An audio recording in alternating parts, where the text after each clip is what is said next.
নমস্কার, এই ভিডিওতে আমি দেখাবো প্রোফাইল ক্রিয়েশন। চলো প্রোফাইল ক্রিয়েশনের জন্য পোর্টালে যাওয়া যাক। প্রোফাইল ক্রিয়েশনের জন্য বেশ কিছু ইনফরমেশন আপলোড করতে হবে, ফিল আপও করতে হবে। প্রোফাইল ক্রিয়েশনের জন্য প্রথমে দিতে হবে পার্সোনাল ইনফরমেশন, আপলোড করতে হবে প্রোফাইল পিকচার, আপলোড করতে হবে আবেদনকারীর স্বাক্ষর, ফার্স্ট নেম, মিডল নেম যেগুলো আগেই ফিল আপ করেছে চলে আসবে, ঠিকানা চলে আসবে, আধার কার্ডের নম্বর দিতে হবে, তারপর আধার কার্ডে যদি আইডেন্টিটি কার্ড হয় নাম্বারটা চলে আসবে, ব্লাড গ্রুপ দিতে হবে, যদি ডিসেবিলিটি কোনো সার্টিফিকেট থাকে সেই সার্টিফিকেট দিতে হবে, কত পার্সেন্ট ডিসেবল সেই সার্টিফিকেট দিতে হবে, যদি বাংলা শিক্ষার আইডি থাকে সেটা দিতে হবে, যদি স্পোর্টস পার্সন হও তাহলে সেইটার সার্টিফিকেট দিতে হবে। এই ধরনের আরো কিছু ইনফরমেশন এখানে দিতে হবে। এছাড়া এখানে দিতে হবে ব্যাংক ডিটেলস, যেটার কথা আমি প্রথম ভিডিওতে বলেছিলাম। সেই ব্যাংক ডিটেলস এর সাপোর্টিং ডকুমেন্ট এখানে আপলোড করতে হবে। এরপর সেভ এন্ড কন্টিনিউ করে এগিয়ে যেতে হবে এবং এর পরের সেকশনের ইনফরমেশন গুলো আপলোড করতে হবে। পরের সেকশনে হচ্ছে অ্যাড্রেস ডিটেলস। ট্যুর গাইডে তোমাকে বলে দেবে কি কি করতে হবে। অ্যাড্রেস ডিটেলে দেখো পার্মানেন্ট অ্যাড্রেস আর কমিউনিকেশন অ্যাড্রেস। পার্মানেন্ট অ্যাড্রেসই যদি কমিউনিকেশন অ্যাড্রেস হয় তাহলে তুমি সেটা সিলেক্ট করতে পারো। সেক্ষেত্রে পার্মানেন্ট অ্যাড্রেসে যে ডিটেলগুলো তুমি ফিল আপ করবে সেটাই কমিউনিকেশন অ্যাড্রেসে কপি হয়ে যাবে। আদারওয়াইজ তোমাকে আলাদা করে কমিউনিকেশন অ্যাড্রেসও ফিল আপ করতে হবে। এরপর অ্যাড্রেস তুমি সেভ এন্ড কন্টিনিউ করে এগিয়ে যেতে পারো। তারপরে ফিল আপ করতে হবে অ্যাডিশনাল ইনফরমেশন।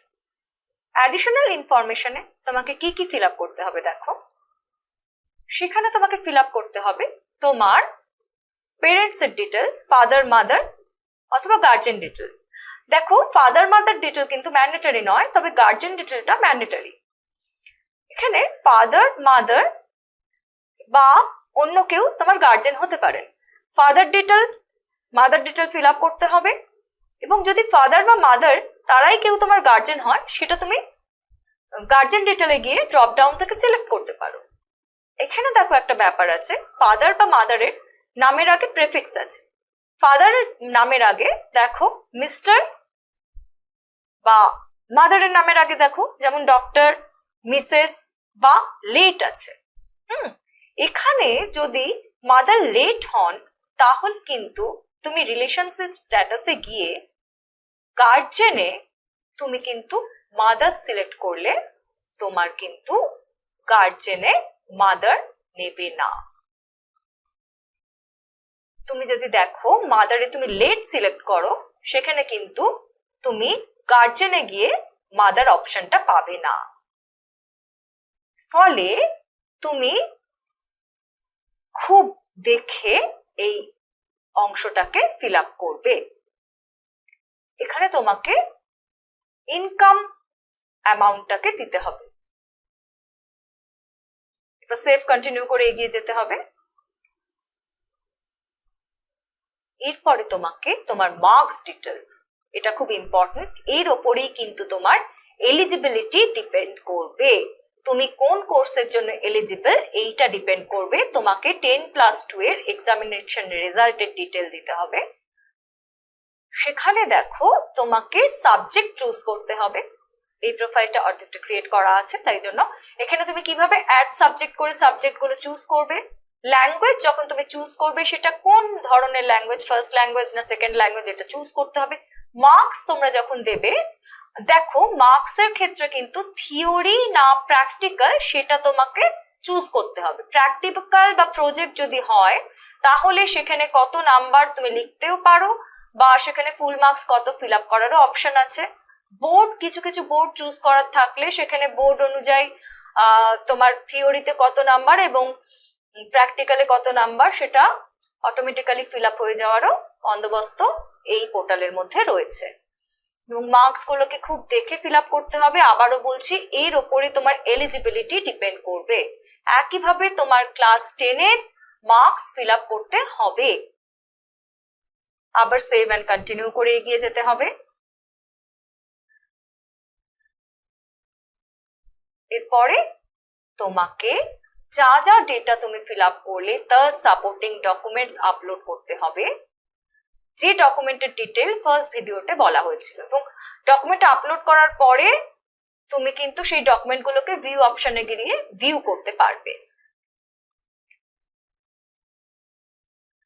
এরপরে তুমি গোটা ফর্মটা প্রিভিউ করতে পারবে।